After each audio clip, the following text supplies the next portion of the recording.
Mama Gyana Timirandasya Gyananjana Shalakaya Chakshurunmilitam Yena Tasmai Shri Gurave Namaha Narayanam Namaskritya Naram Chaiva Narotamam Devim Saraswatim Vyasam Tato Jayam Mudirayat Panchakalpa Tarubhyascha Kripa Sindhu Vacha Patita Nam Bhavanebhyo Vaishnavebhyo Namo Namaha. Okay, hi guys, sorry about that confusion. So here we're going to start my last class here, and actually I finished chapter 2 last class because I didn't realize there was 5 Thursdays in the month. So this class I thought I would just kind of go into chapter 3 because it's a very cool chapter, and because chapter 2 and chapter 3 are very connected. The end of chapter 2 kind of segues into chapter 3. And I'm just going to go in chapter 3 through the first couple verses, and then a bit of like story time, I guess, through the list of avatars, and I'll kind of end with the famous verse, kind of the what this chapter is really known for. Ite chamsa, that verse. I'm gonna kind of end there because that is verse number 20.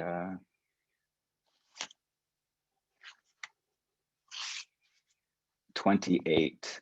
Ite chamsa kalapumsam Krishnastu Bhagavan Sayam. So I'm going to end with that verse because actually there's 2 verses. There's a verse in the 2nd chapter, Vedanti Tattva Vidas, and then this verse in the 3rd chapter, Ite chamsa kalampumsam, that are really like these 2 verses together kind of like define our philosophy in a very compact way. So these 2 verses, going from chapter 2 to chapter 3, you take these 2 verses and put them together, and that's basically the Krishna conscious philosophy that sees Krishna as Svayam Bhagavan and what the nature of non-dual consciousness is. And of course, that's what our acharyas have done. Krishnadas Kaviraj created a verse out of it, Jiva Goswami also. So these 2 verses together are really like the core of our philosophy. So we covered the first one, Vedanti Tattva Vidas, and we went through the whole 2nd chapter. And I'll just kind of go through this chapter and kind of end around that verse there, even though there's a bit more to the chapter.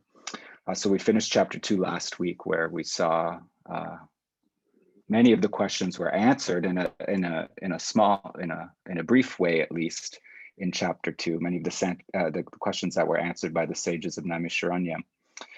And of course, this goes on throughout the whole Bhagavatam, these question and answer, hearing and chanting. It's kind of the geography of the topography of the Bhagavatam, questions within questions and stories within stories and whatnot. So we heard the questions to answer. We heard the answers to question 1 and 2 in the 2nd chapter. What is most beneficial for society, and what's the essence of the scripture?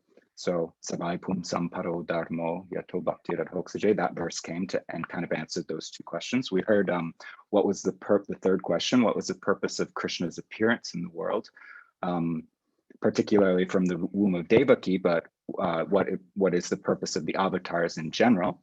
We heard that in one hand, it might be to perform some specific tasks such as creation or some fix within the creation or whatnot, some particular problem. We hear in the Gita, Paritranena sadhunam vinashaya cha duskritam, right? That he comes to, he comes for the devotees and he comes to annihilate the miscreants, but comes to establish dharma or annihilate the miscreants, but really he's coming for the devotees, paritranaya sadhunam, and to, in a sense, showcase himself and attract people to the path of devotion. So, like Jiva Goswami translates Krishna, I think, as irresistible.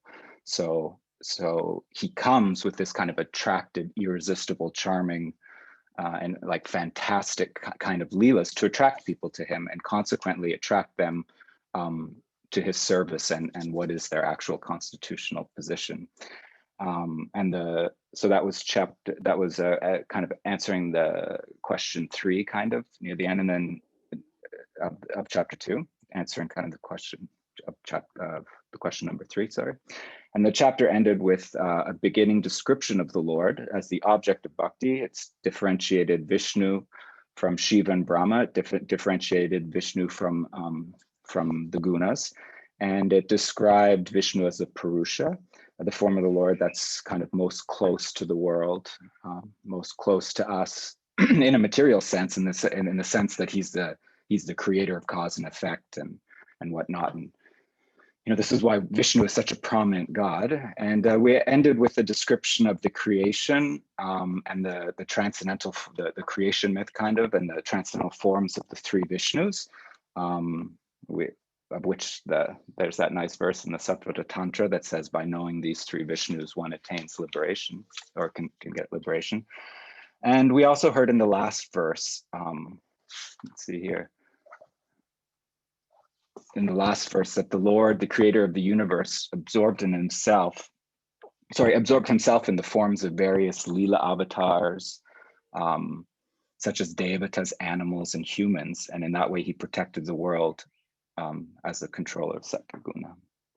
Or he assumes the roles of incarnations to reclaim those in the modes of pure goodness. Thus, the Lord of the universe maintains all planets inhabited by demigods, men, and lower animals.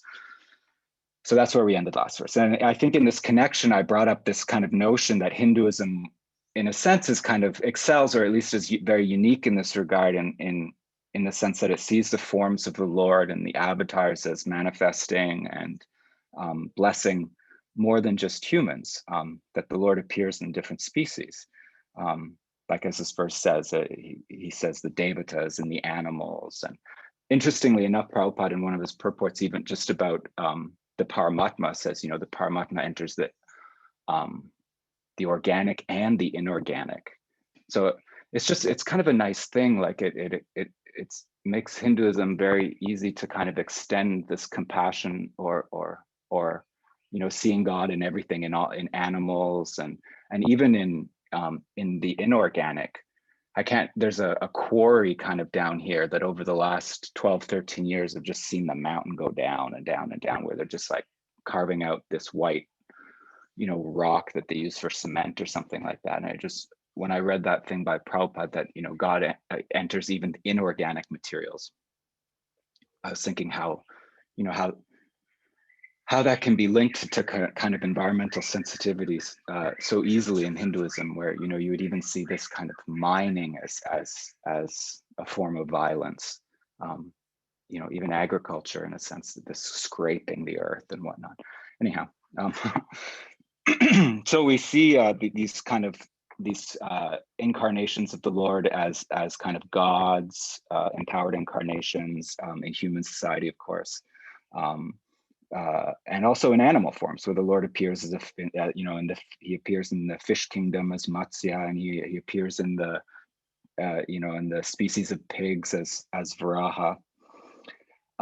So I was kind of bringing up this point, and I think Mitra asked about this, and it was kind of nice. The idea is that all these species or forms kind of like participate in God's existence, and I guess I was kind of thinking, in relation to Prabhupada's purport on the Ishopanishad, the first verse, it says, Om Purnamadaha Purnamidam Purnam Udachyate.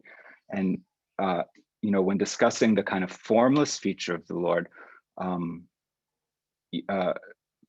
of as part of Krishna, Prabhupada says, I'll just quote it here. He says, the complete whole is not formless. If he were formless, or if he were less than his creation in any way, he could not be complete. The complete whole must contain everything, both within and beyond our experience. Otherwise, he cannot be complete. So in this sense, all the species participate in God. And near the end of this chapter, on commenting on verse, what verse? Verse 26. But commenting on verse 26, where it says that the number of avatars is unlimited, asankhya, uncountable, avatar hi asankhyeya.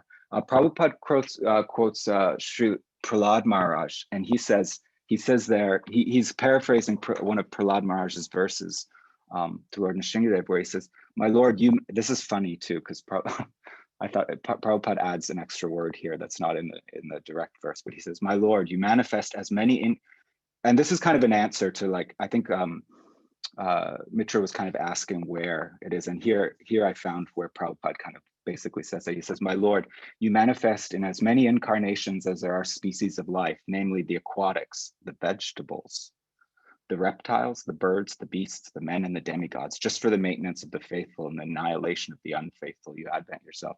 So here he's saying, Prahlad Maharaj is saying that directly, you manifest in as many incarnations as there are species of life. Prabhupada added vegetables here. So I thought that was, I don't know, I thought that was kind of charming that he was alluding to some kind of vegetable incarnation.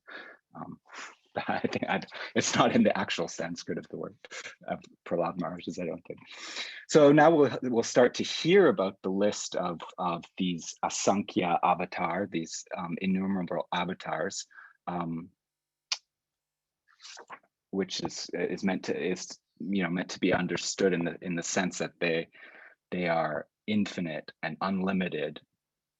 But the word asankhya can also mean not well known. So some of the avatars are hidden or unknown, and we can come back to that later. I'm sure you know who I'm referring to there. So the description of the avatars, it begins again with here in the beginning of chapter 3, Krishna is the source of all incarnations.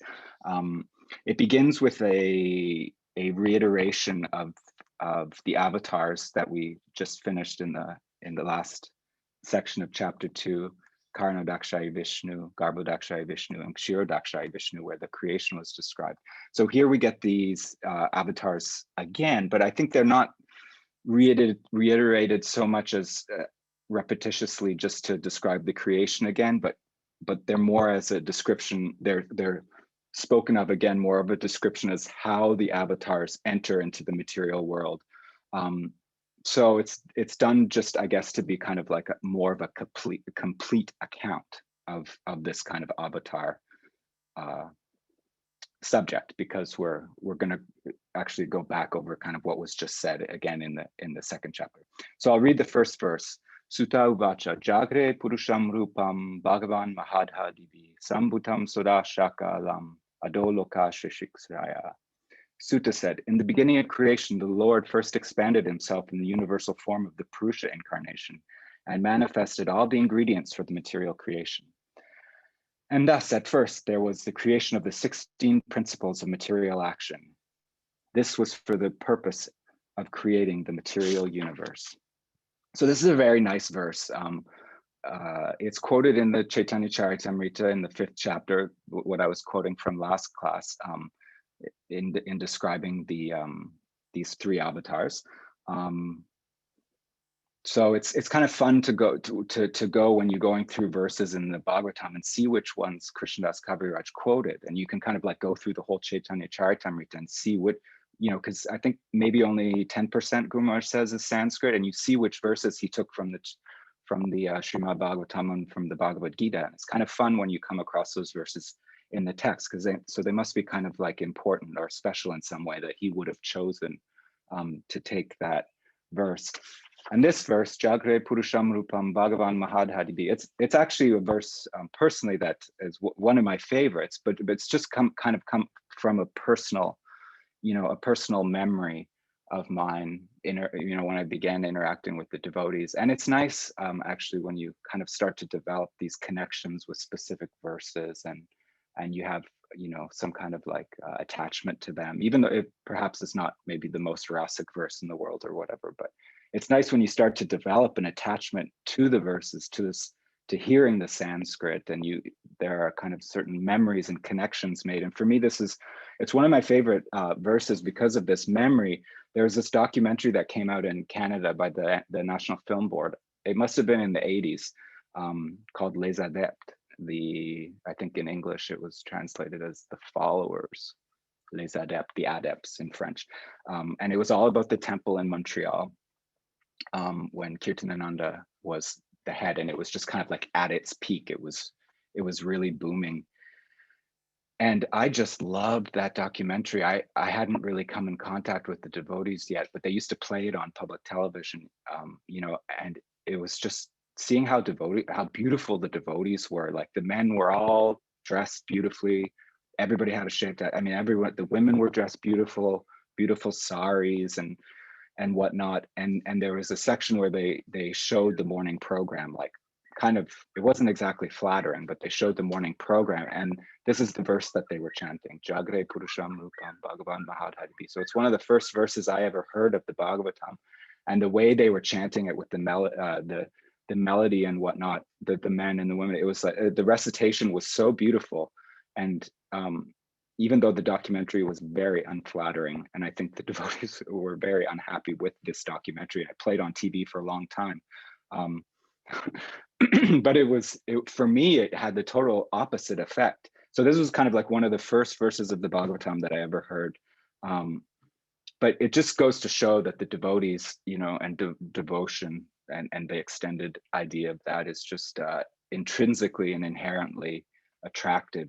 I think they say like any press is good press. And in this case, certainly it was for me. It had a big effect on me hearing this verse chanted by devotees. So anyways, that's just a little personal, I don't know, but so I'll just go through some of the important points in the verse. Jagre Purusham Rupam Bhagavan Mahadharipi. So Bhagavan, what it's saying is Bhagavan accepts the form of the Purusha. So what it's reinforcing the point of Vedanti Tattva in a sense that it's Bhagavan who has is kind of the in a sense the most complete vision of the absolute, in the sense that he has these opulences of the Paramatma and the Bhagavan, and so he is accepting the form of the Paramatma. It's Jagre Purusham Rupam. So the Purusha, the form of the Purusha, is accepted by Bhagavan. And he accepting these forms shows that it's, Bhagavan, like I said, who is kind of the most complete of these kind of features or aspects. They are kind of features or aspects of his transcendental personality. And accepting the form also implies that he's independent. He chooses to do that, and that he existed before. And that also he remains unchanged in the same way that accepting the role, for a job or whatnot, for a certain time, you end up, you remain the same person. And so these are, of course, like the three phases, excuse me. And here it's pointed out that Bhagavan purposely, willfully accepts the form of the Purusha. So we understand that this verse, as Krishnadas Kaviraj Goswami kind of describes in the Vedanti Tattva, this idea of the three phases of the absolute, that the Paramatma is a feature of his personality, and the impersonal Brahman is his effluence. This is what we learn from the Chaitanya Charitamrita, the luster of his divine body. So the verse is confirming that Bhagavan takes on the form, and he does this for Adoloka Shikshaya, which means for the purpose of creating the material universe, Sambhutam Sodashakalam, the creation of the 16 elements. There's different lists in the metaphysics of the elements, but I think this is basically the 5 working senses, the 5 acting senses, the 5 material elements in the mind. So that makes 16 elements. And Prabhupada makes an important comment on page 136 here, as to kind of like why this creation. I was reading the purport, and he gives some just kind of really nice concise description of why. So he says, the material world is created at certain intervals and then destroyed. This creation and destruction is done by the supreme will because the conditioned souls, or Nitya Buddha, living beings. The Nitya Buddha, or the eternal conditioned souls, have a sense of individuality, or ahankar, which dictates to them sense enjoyment, which they are unable to have constitutionally. The Lord is the only enjoyer, and all others are enjoyed. The living beings are predominated enjoyers. So it's just nice here because he says that, you know, because of a hankar, it dictates sense enjoyment, but that one is unable to have it constitutionally. And so the only way that one can have kind of this sense enjoyment is in this kind of like phantasmagorical dream-like state, you know, which is basically Maya. You know, Maya is referred to often, you know, just like as a dream. So one is constitutionally not able to have this type of enjoyment. So in the material world, one kind of goes through it, you know, like a dream. So this is kind of, you know, these are the kind of the reasons for creation. The chance to enjoy is given, but like Prabhupada says here, since you know, sense enjoyment is really inaccessible constitutionally, the souls are kind of stumbling around in a stupor in Maya, in this kind of like dream-like creation, Maya, mirage kind of thing. And, you know, this is not just being like kind of some kind of uptight and, you know, world negative type of idea. It's really, well, you know, it's just really kind of the nature of the world. The senses are never satisfied. And these are kind of like truths that everyone can agree on. So it's not just a matter of, you know, wanting to control people or make their lives miserable or whatnot. It's just sense gratification is never fulfilled. And yet we have this desire for fulfillment. So, and the second reason, of course, is to attract people to him, to their constitutional position.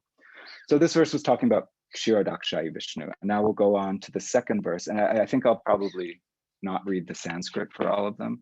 But the second verse here, whoa, my chair just sunk.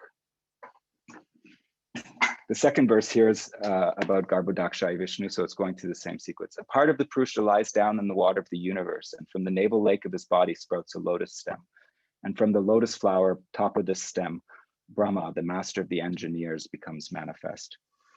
So here we're talking about Lord Brahma, who is the patron saint of engineers, Brahma Vishvaswayam Pati. So he's the Pati of the master of the engineers of the universe. He's quite remarkable in that he creates bodies that you know, can transform and evolve according to past karma. So he's somehow able to like line up the evolution and growth of your body with the past. It's quite past karma. It's quite inconceivable. So text 3, it is believed that all the universal planetary systems are situated on the extensive body of the Purusha, but he has nothing to do with the created material ingredients. His body is eternally pure in spiritual existence, par excellence. So this is one of his supreme opulences, that he's able to enter the world, but he's not touched by it. Text 4. The devotees with their perfect eyes see the transcendental form of the Purusha, who has thousands of legs, thighs, arms, and faces, all extraordinary. In that body, there are thousands of heads, ears, eyes, and noses. They are decorated with thousands of helmets, earrings, and are adorned with garlands. So these are the devotees with their perfect eyes. They see the transcendental form of the Purusha. And of course, what are perfect eyes? Doesn't mean 20/20 vision or being able to see at night. It means being able to see the difference between Maya and Krishna, and more it kind of means being able to see the opportunity for devotional service at every moment, in every opportunity. That's quite a feat. Guru Maharaj often tells the story of Bhakti Siddhanta when he was asked that if he had ever seen Krishna, and he responded very, you know, very on point by saying he was never looking for Krishna. He was only looking for service to Krishna. As you know, service is what qualifies one to see him. Seva mukha hi jivado swayam eva spurati adaha, it said. So by this service, beginning with the tongue, then one will have spurti, or the vision of Krishna. And of course, this verse reminds us of the famous verse in the Brahma Samhita, Premanjana Churita Bhakti Vilochanena, eyes tinged with the salve of love, are able to see the Lord, and love means service. So here we begin the list of the avatars, which I'll mostly just read through. And oh, it's starting to pour here. Might get a little loud. So the list of avatars is beginning here. Well, there's just text 5 here. This form is the source and indestructible seed of multifarious incarnations within the universe. And from the particles and portions of this form, different living entities like demigods, men, and others are created. Okay, now we get to the list. So I'll just go through this, and I guess I'll maybe comment a little bit on the avatars that I'm particularly fond of. And we see, like, here we kind of see the path of bhakti and how user-friendly it is in just that, like, hearing, chanting, and repeating these stories, like I'm fortunate to do today, just repeating them. That this, in fact, is a very powerful spiritual practice. Well, we find that stated near the end of this list, and so much spiritual advancement can be made just by reciting these stories. Prabhupada makes this really nice comment later on here. Let me just find it.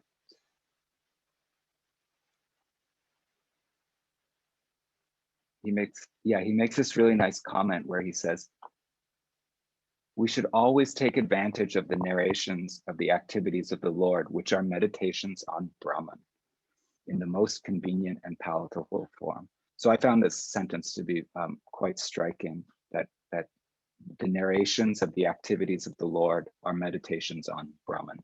I guess that's obvious, but for some reason when I read that, it struck me that just hearing and chanting and kind of listening to these stories of the Lord is the same as like what jnanis do, meditating on Brahman. So you can kind of compare the meditation techniques. Personally, I would much prefer to hear these charming stories. So let us begin. First of all, in the beginning of the creation were the 4 unmarried sons of Brahma, the Kumaras, who, being situated in vows of celibacy, underwent severe austerities for realizing the absolute truth. So here it was not by their birth as Brahma that they achieved qualification. It was by their actions and their penance. He asked them to help with the creation of the population, and they politely refused, and it's brought out that it was not by birth that they were considered great, but by their example of renunciation. Text 7. The supreme enjoyer of all sacrifices accepted the incarnation of a boar, and for the welfare of the earth, he lifted the earth up from the nether regions of the universe. So anybody who knows me knows that this is one of my favorite incarnations, Lord Boar, the form of the Lord that shows his, this is the form of the Lord that shows his love for the earth. It's said that this form is made of sacrifice, and there's a beautiful description where his 4 feet are described as representing the Vedas, his tusks, the sacrificial stakes, his teeth are the offerings, and his mouth is the altar, his tongue the sacrificial fire, and his bodily hairs are the kusha grass. So first, Lord Varaha saves the earth from the depths of the ocean and lifts her up to safety and marries her, and that's where we see where besides being a very terrestrial animal who likes to kind of be in the earth and the mud, there's a story where he saves the earth planet and marries her, showing his love for the earth. And then secondly, he kills the demon Hiranyaksha. So Varahadev also, this is my favorite part, makes a lovely appearance, just checking the time, in the Chaitanya Bhagavat. Mahaprabhu heard the pastime of Lord Varaha, and he immediately took on the bhav and began acting like a pig, rushing around. And he immediately rushed to the house of Murari Gupta, who is a very intimate devotee of his, Hanuman, I think. The Lord, he went to Murari Gupta's house roaring, and he went into the temple room of Vishnu, and he saw a beautiful water pot sitting in the corner. So when he saw the water pot, then he took on, the bhav and the form of Lord Varaha, and he lifted the water pot on his tusks, just like Lord Varaha lifted the earth.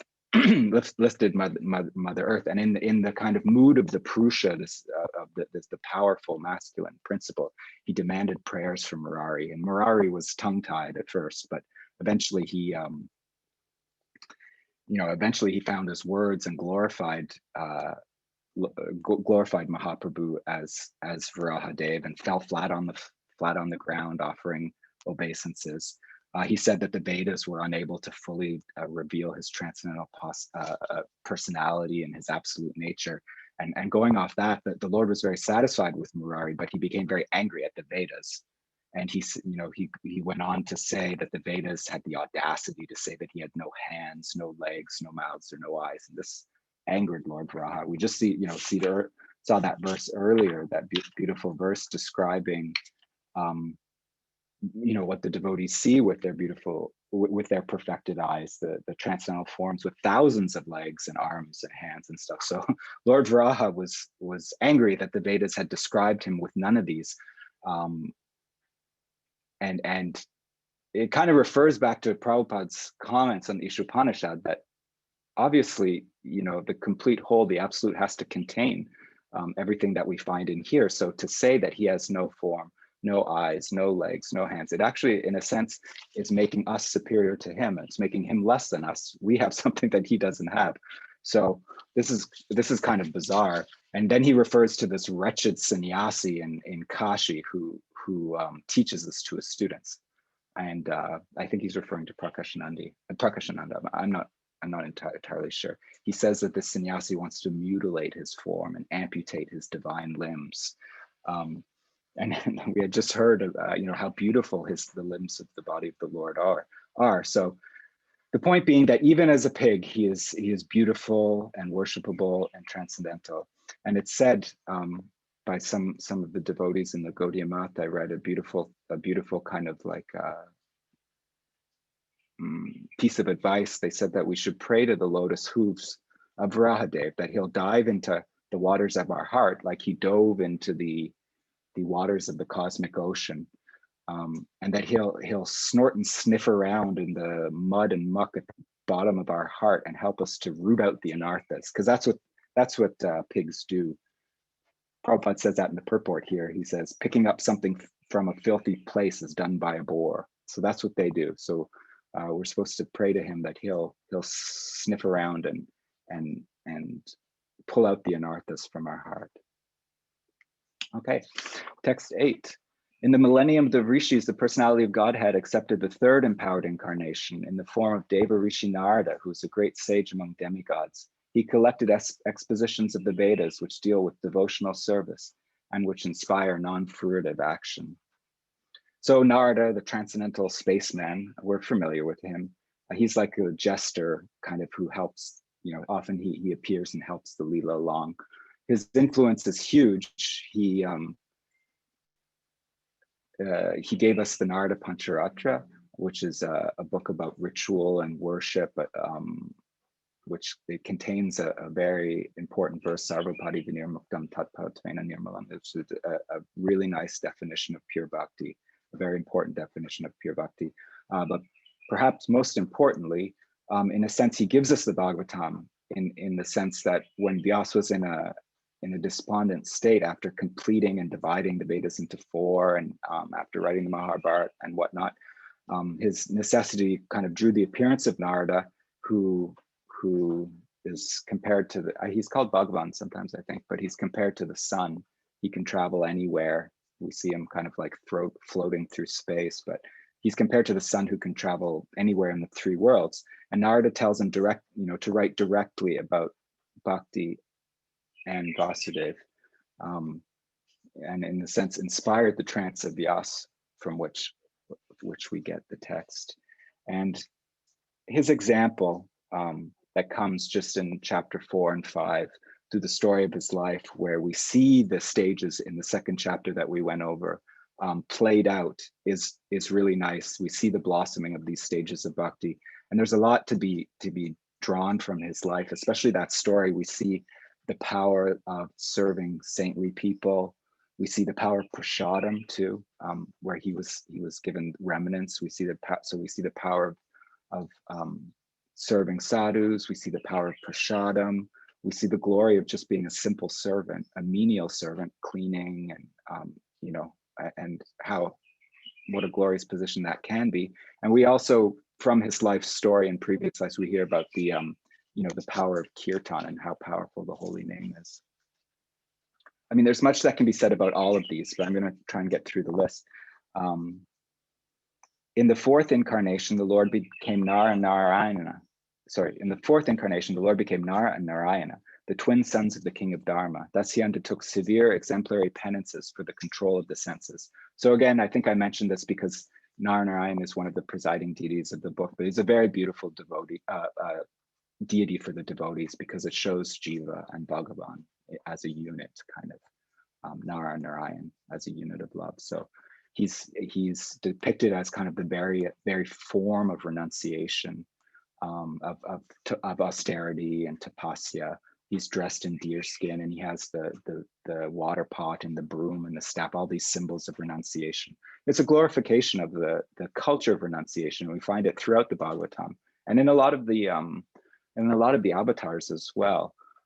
This kind of glorification of renunciation, not as a path in and of itself. I mean, that was made clear in the second chapter, but in the culture of the Bhagavatam, we see, you know, even the Varnashram Dharma, that kind of the sannyasis are, you know, at the head of the ashrams, because they were detached. It's not kind of like a purely, you know, power hierarchy, but it means because, you know, these renounced people and people who personify renunciation, it means they're impartial. And beyond that, it means that they're non-exploitative.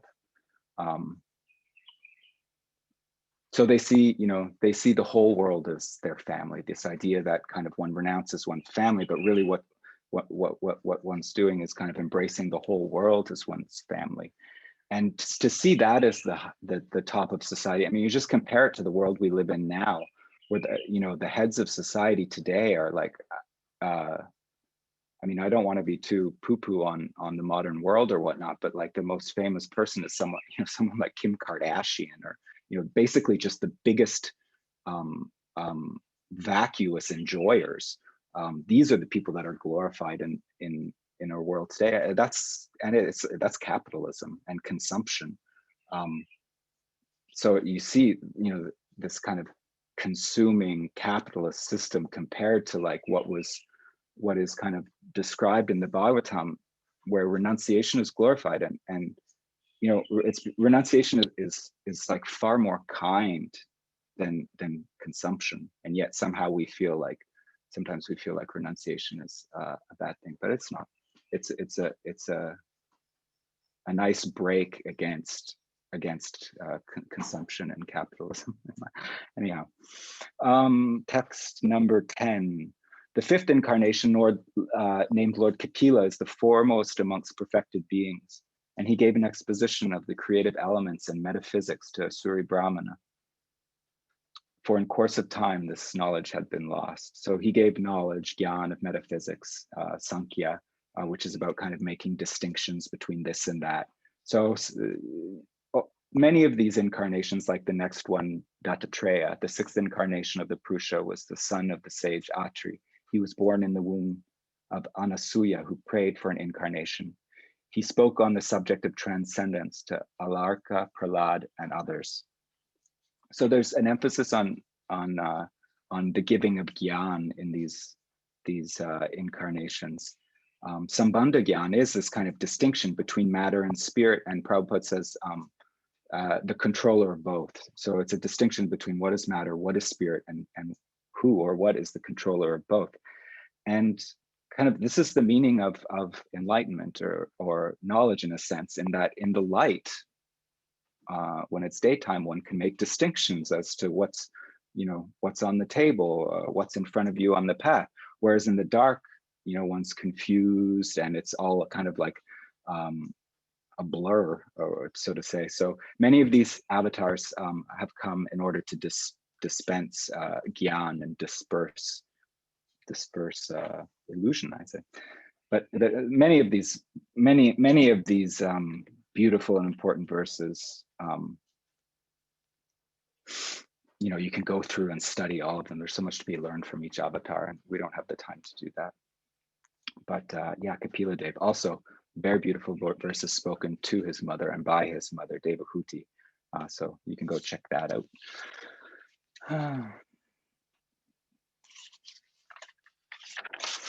So text, we did. Okay, here's Yagya. The seventh incarnation was Yagya, the son of Prajapati Ruchi and his wife Akuti. He controlled the period during the change of Svayambhuva Manu and assisted the demigods such as his son Yama and the others. So there's some place for government in the universal affair here. There's some place for government in the world. Text 13. The eighth incarnation was King Rishabha, the son of King Nabhi and his wife Maradevi. In this incarnation, the Lord showed the path of perfection, which is followed by those who have fully controlled their senses and who are honored by all orders of life. O Brahmanas, the ninth incarnation of the Lord prayed for by the sages was King Prithu, who cultivated the land to yield various produces. For that reason, the earth was beautiful and attractive. So King Prithu is another one that I kind of like. Now I'm a bit of a farm boy due to Guru Maharaj's mercy. I've been living kind of in farm-like situations now. So I kind of like the story of Prithu Maharaj. He was born out of the churning of the body of King Vina, which is pretty far out. He was a bad king. The rishis killed him. And then basically his body was churned, and out of his right arm came King Prithu. And he kind of ended the famine and anarchy left by King Vina. And so there's a pastime of him chasing a cow, which is a bit bizarre. The earth took the form of a cow, and he chased her and threatened her. But then they came to a resolution together, and came to a reason together. And he promised to be her guardian, and he milked her, and from that milk received all the vegetation and grain. So as her milk came out, the vegetation and grain kind of came out as her milk, so to say. So this pastime is said to be showing the agricultural revolution, which is a very like pivotal point in human history. And it's interesting to see it here. It said that before Prithu, there was no cultivation, no pastures, no agriculture, no roads. The Atharva Veda credits him for the invention of the plow, which is interesting, and agriculture. And so it said that he flattened the earth and encouraged breeding cattle and commerce and whatnot.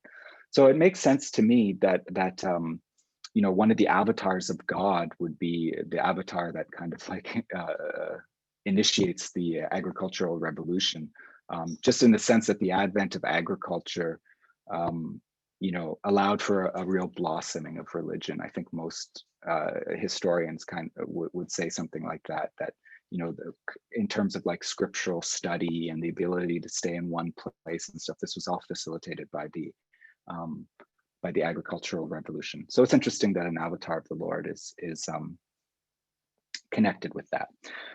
So verse 15, when there was a complete inundation after the period of Chakshusha Manu, the whole world was deep within the water, and the Lord accepted the form of a fish and protected Vaishvasvata Manu, keeping him on a boat.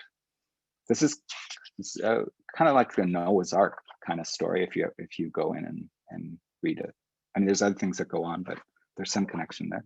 The 11th incarnation of the Lord was in the form of a tortoise whose shell served as a pivot for the Mandarachalam hill, which was being used as a churning rod by the theists and atheists of the universe. So this is Kurma. We were just talking at lunch the other day about Chaitanya Mahaprabhu. He has a Kurma Rupa too, which is really interesting. In his later pastimes, when things get real intense, the devotees lock him in a room, and somehow he's able to escape despite the locked door, and they find him in a cow shed surrounded by cows. And it's said that he took on one of these ecstasies that's so rare that Rupa Goswami doesn't describe it, where the joints of the body or the limbs of the body enter the torso just like a turtle. So it's kind of a grotesque from an external perspective, a grotesque ecstasy, but it's said the Lord Chaitanya Mahaprabhu looked like a turtle. So he has some kind of, Mahaprabhu has some kind of Kurma Rupa here. And just in the next verse, he's described as looking like a pumpkin. So that's very interesting. Okay, in the 12th incarnation, the Lord appeared as Dhanvantari, and in the 13th, he allured the atheists by the charming beauty of a woman and gave nectar to the demigods to drink. So that's Mohini Murti. That's a form of Vishnu Tattva as a woman. Generally, Shakti, Vishnu Tattva is a man, and Shakti Tattva is depicted as a woman. But here, Mohini Murti is not Shakti Tattva; she's Vishnu Tattva. In the 14th incarnation, the Lord appeared as Nrsimha and bifurcated the strong body of the atheist Hiranyakashipu with his nails, just as a carpenter pierces cane.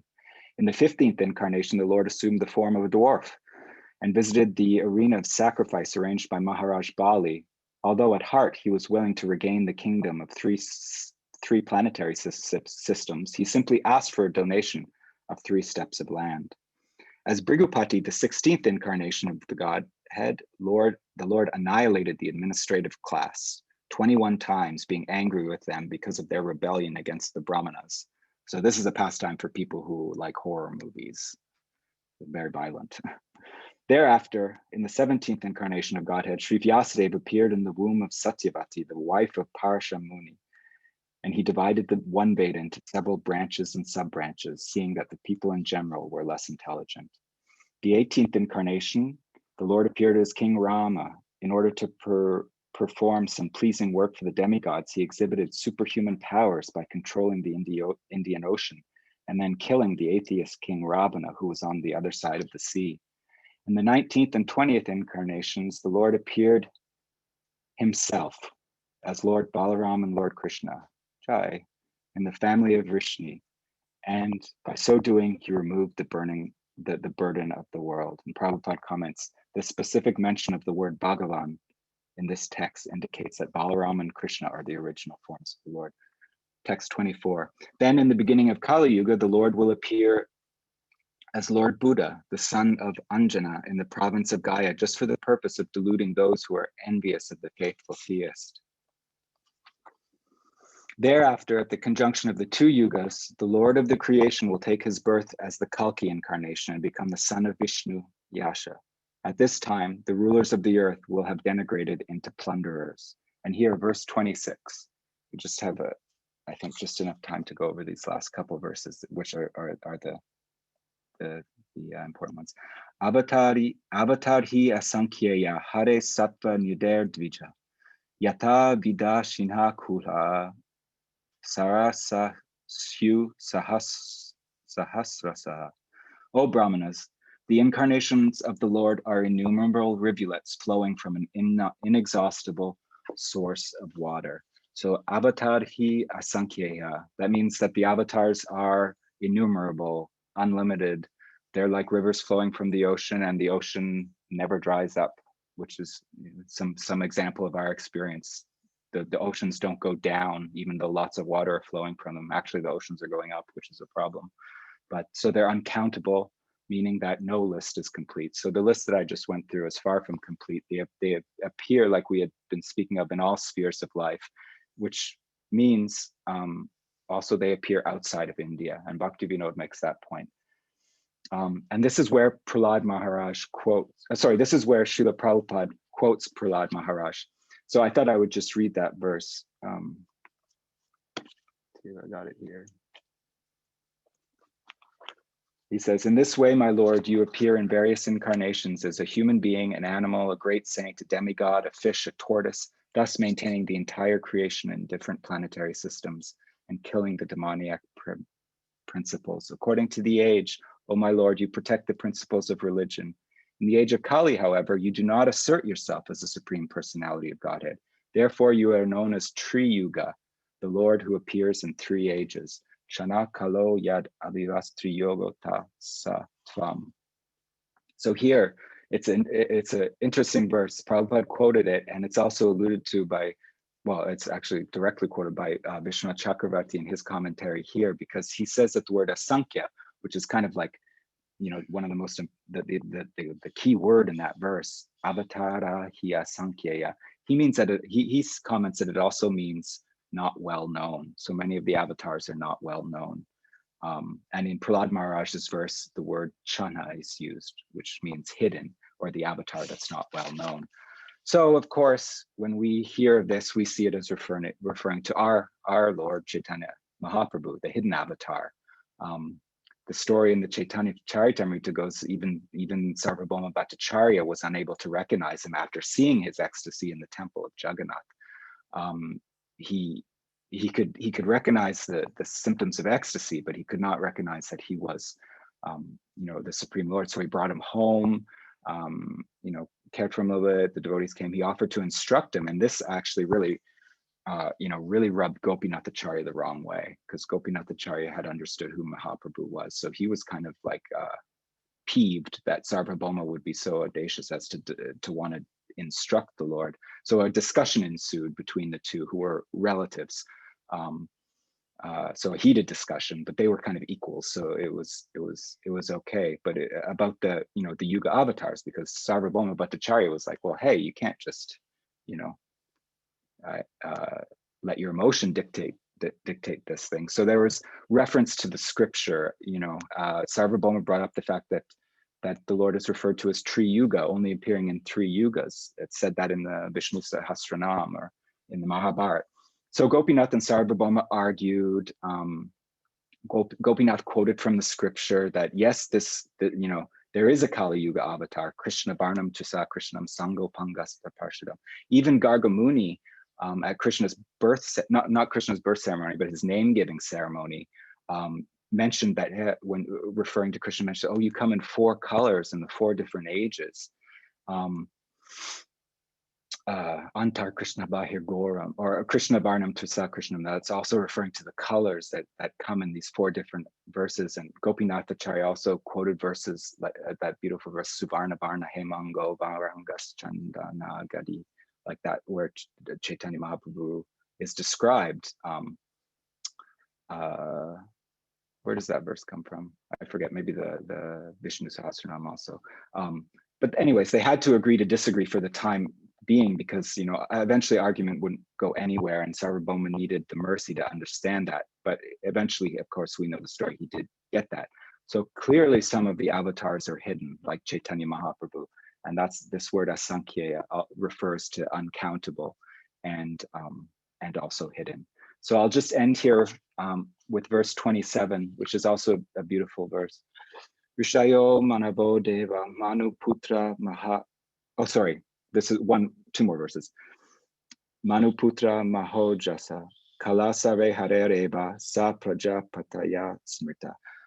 All the rishis, manus, demigods, and descendants of Manu who are especially powerful are plenary portions or portions of plenary portions of the Lord. This includes the Prajapatis. So here, this is just referring to the Vibhutis. So before it was the avatars, and these are Vibhutis. The 10th chapter of the Bhagavad Gita is called Vibhuti Yoga, where Arjuna asks Krishna, how can I remember you constantly? And he says, kind of like by meditating on these powerful manifestations of myself, these Vibhutis. Okay, and then I'll end on this verse. Oh, you know what? There's actually, I want to end on 2 more verses. We're almost out of time. Maybe I can get through it. Ete chamsa kalapumsam Krishnastu Bhagavan Swayam Indrari Vyakulam Lokam Ridya Yanti Yuge Yuge. All of the above mentioned incarnations are either plenary portions or portions of the plenary portions of the Lord. But Lord Shri Krishna is the original personality of Godhead. All of them appear on planets wherever there is a disturbance created by the atheists. The Lord incarnates to protect the theists. So we saw Krishna and Balaram listed amongst the avatars before, and this verse comes to distinguish them, that they're not just part of that list. They are Bhagavan Swayam, the original personality of Godhead, from whom the others come. And all those manifestations were either the Purusha or through the Purusha, but Krishna is the origin in even that. He's in the Brahma Samhita described as the original candle, from whom all the other candles are lit. And just as a candle sheds light and illuminates an entire room, this is beautifully described by Vishwanath Chakravarti, that this verse also lights up the entire Bhagavatam. So although it's just situated in one place, and it's actually just one line, Krishna's tu Bhagavan Swayam, it's like a candle that lights up the entire book. Sometimes it's referred to as a Maharati, which means like a general or a king who commands and controls. So from one place, the king from his castle gives orders and controls. And this verse is like the Maharati in the sense that it commands the entire text. All the other statements that we find in the text referring to Krishna's position or other gods' positions are subordinate to this one and have to be understood in relation to this text. So Jiva Goswami calls it the Paribhas Sutra. And Paribhas means that it allows one to reside. So it's the key, basically. It's the key to the text. Paribhas Sutra, and sutra means thread. So it's the thread that connects together all the statements, of the 18,000 verses of the Bhagavatam. So very beautiful analogies as a candle or as a king or as a key, a thread, these nice. So Prabhupada repeated it excessively many times. This is I think it's kind of Guru Maharaj's, well, anyways, I heard it from him, but I think it's kind of his insight that, Prabhupada practically began every sentence with Krishna, the Supreme Personality of Godhead, Krishna, the Supreme Personality of Godhead. Two of his books are called that as well, over and over. And that Guru Maharaj has explained that's what this means. Krishna's tu Bhagavan Swayam, Krishna's tu Bhagavan Swayam. So very much in line with Gaudiya thinking. Prabhupada was emphasizing that. So the question is why? I mean, it says it here in the text, but why? And there's many examples and many reasons why Krishna would be considered supreme. I think you could look at it from language in all different ways, but just simply, for me, why is he? Because ultimately beauty rules, and we see that in the world, kind of, beauty rules all things. You can have a garbage man, who's at the lowest strata, but if he's beautiful, if he's handsome, he could become a supermodel, and just change like that, go to the top of society. And we just see that beauty is, what everyone is looking for, beauty and affection. Love can move mountains, it said. So in Krishna, we have Akila Rasamrita Murti, the embodiment of all types of love. And this is kind of an argument from the point of view of aesthetics that I think is probably just the simplest and the best. Krishna has no weapons. There's a story, I think, of maybe a guest from Germany or something with Bhakti, who came to Bhaktisiddhanta's mission, or someone, they saw a display of all the different Indian gods, and the guy was very, very quickly able to pick out who he thought the supreme one was, because they all had, many hands with many weapons and tools and implements and stuff. And when he came to Krishna, he saw, oh, well, this is the Supreme Lord, because he's just playing. Like Guru Maharaj says, to play one must have power, and that's all that Krishna is doing. He has no tools, he has no weapons, he has only a flute. So there are many arguments why, but I find these to be kind of just the simplest and the most charming. So this verse and the verse in chapter 2, like I mentioned at the beginning, combined together form the core of Gaudiya Vaishnava philosophy, that reality is non-dual consciousness, Advaigyan Tattva, that Bhagavan is the complete face of reality, with Paramatma and Brahman as phases or facets of his divine personality, and that Krishna is the original and complete form of Bhagavan. And then the Gaudiyas, of course, take it one step further when we find these two verses combined by Krishnadas Kaviraj. He says that Mahaprabhu is that same Krishna. And I'll just end on this last verse. Janma Guyam Bhagavato Yad Etat Prayato Nara Shayam Pratar Gnan Bhaktya Dukkha Gramad Vimuchate. So this is just a nice place to end, because this is kind of like a phalastuti, a verse that describes the fruit. It says, whoever carefully recites these mysterious appearances of the Lord with devotion in the morning and in the evening gets relief from all the miseries of life.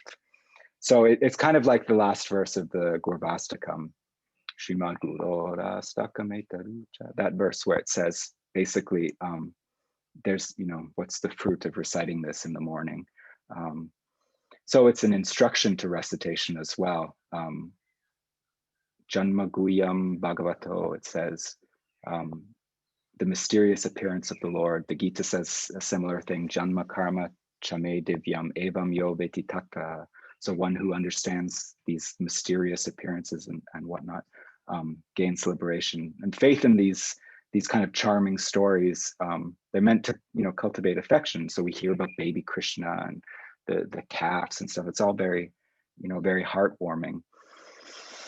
But the mystery, in a sense, of his birth is that of course, that the birth can take place within one's heart, avirbhav, this appearance of bhav.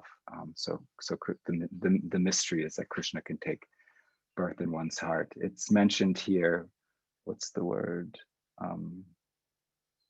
Prayata, carefully. Prayataha, carefully. That we should be careful. That these are things of value. So we should kind of engage in relation to them carefully, like it's like a Ming vase or something very valuable. You don't want to drop it. I remember when Guru Maharaj installed Krishna and Balaram here at Madhuvan, they're marble deities, right? And this is also a seismic part of the world. But anyhow, he had us bring Krishna and Balaram over from his cabin to the temple for the installation, and he was like, hold on to them tight, like don't be very, very careful. He said, hold them like this and just absorb them into your heart, because he didn't want us to trip, to something to happen. They're very precious. Like children, are very precious to a parent. So it also means, though, that this should be done with good guidance, not whimsically. That one needs some good guidance from a superior in order to do that. Shayam prata, in the morning and evening. So that's the instruction, that one should recite these mysterious appearances in the morning and in the evening. The idea is like you recite it in the morning, and then did it carry me through the whole day? You ask kind of at the end of the day. Sandhya Artik, I remember when I, just joined the ashram, I would come to Sandhya Artik and I'd be like, oh yeah, this is who I'm doing it for. Oh yeah, this is why I've been digging a trench all day, it's for him, for them. So beginning, middle, and end, morning and evening, that's what it means. That's when we chant Gayatri, beginning and middle and end, just like good Muslims pray 5 times a day. And dukam gramad vimuchyate, relief from all miseries. That's the fruit that's given here. And the word, it's significant. The word vimuchyate is used. Vimukti, it means. So situated in the positive. Muktir hitvan yata rupam svarupena vyavyastiti. So I'll end there. Sorry, I went a little bit over. But I'd just like to thank you all for coming. And I'd like to make a special shout out to Padmanabh Maharaj for having me do this, because it's been really good for me. I don't know if it's been good for anybody else, but it's been really good for me because it's caused me to be a little bit more contemplative and serious in my reading, because I have a tendency to read in bed and read very casually. And it's when you have to give class and you have to read in such a way that you repeat it, it's a very, very nice exercise, and I needed a little pushing in order to do it. So I want to thank Padmanabh Maharaj for putting together this lecture series. So that's it. If anybody has any questions or comments or corrections or anything they would like to say, please go ahead.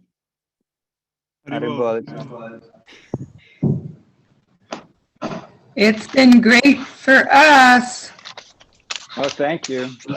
Well, it's going on. So there's, there'll be more material coming, new people. It'll be great.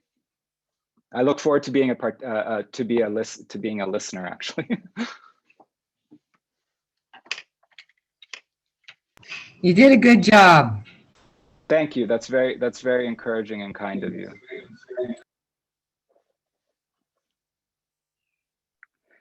Gauraj, it's Omkar. I agree with Mahar. I think it comes very unobstructedly from you, and like clear and honest.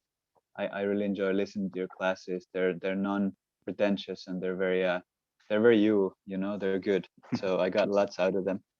And I Thank just you. wanted to quickly ask about the order of the avatars.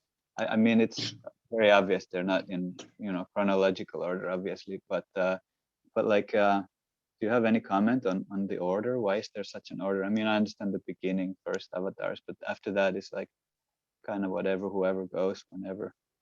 Yeah, does the order in the given here is totally not normally how we think of it.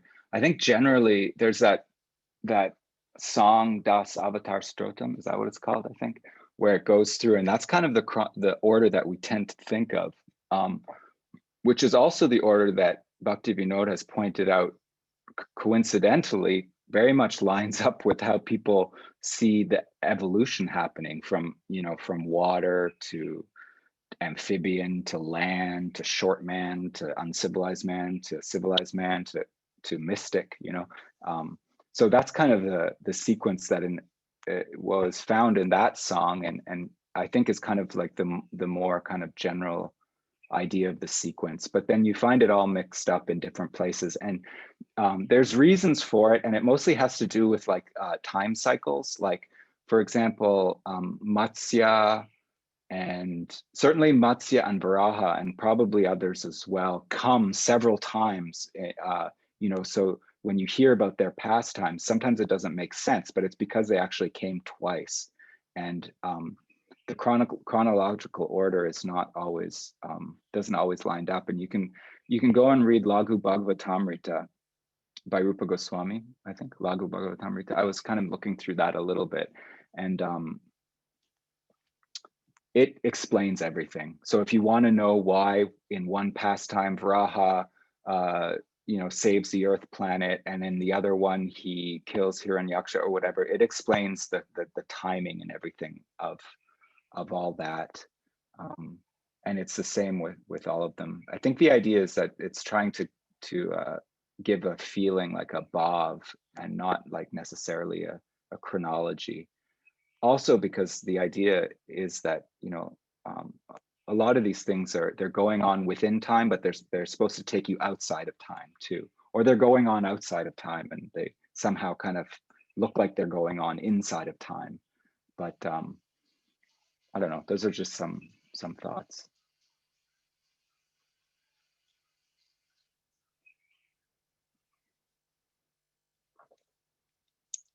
Was that what you were looking to hear?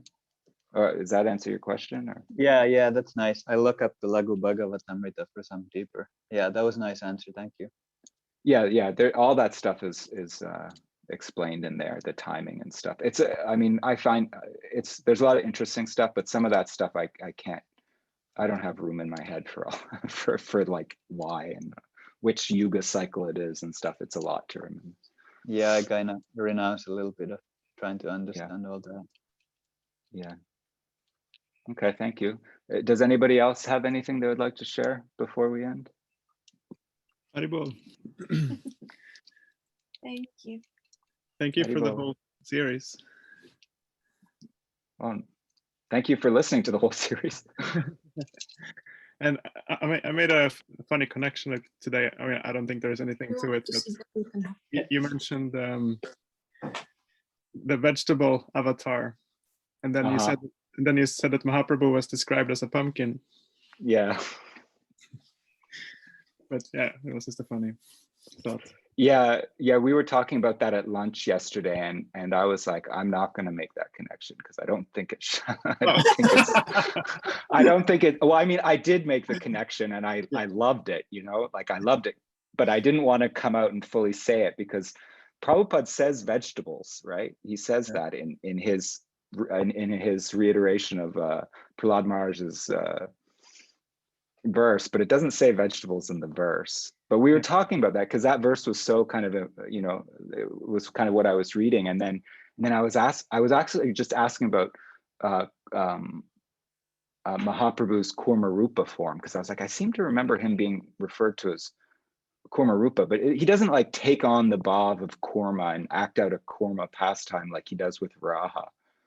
It's just it's kind of like a an example of his physical the physical expression of his ecstasy, that he looked like a turtle. But the word kurma is used, and I'm pretty sure I've heard Guru Maharaj say, "Oh, this is his kurma. This is some kind of kurma lila from Mahaprabhu." But the very next verse, he's described. The first verse he's described as looking like a turtle, and then the second verse, the verse just after that, he's described as looking like a pumpkin. So yeah, the connection is kind of sweet, but I don't know if it's legit. Thank you. I also wanted to thank you, Gaurasundara Prabhu, for these classes. I've been enjoying them very, very much. Well, thank you. That means a lot to me.